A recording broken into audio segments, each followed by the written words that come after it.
11 দলীয় জোট ছাড়ল ইসলামী আন্দোলন। 268 আসনে একক নির্বাচনের ঘোষণা, অভিযোগ ভিত্তিহীন বলছে জামায়াত।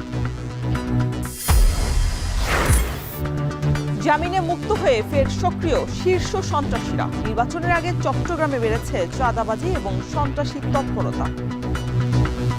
আমরা যারা ব্যবসা করতেছি ওদের এরকম যদি থ্রেট আসতে থাকে তাহলে তারা তো এক পর্যায়ে আপনার বিনিয়োগটাই বন্ধ করে দিবে। ভয়ভীতির মাধ্যমে আদায় করা যায়, আমি আলটিমেটাম দিয়ে গেলাম চাঁদা দাও, না হলে তোমার জীবন নিয়ে নেওয়া হবে। আর এরকম হত্যাকাণ্ড তো হচ্ছে।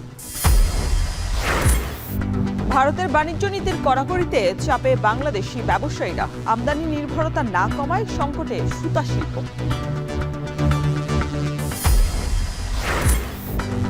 লিজের উড়োজাহাজে ভর করে রুট বাড়ানোর চেষ্টায় বিমান। পিছিয়ে নেই বেসরকারি এয়ারলাইন্স। বাড়তি কর বড় চ্যালেঞ্জ।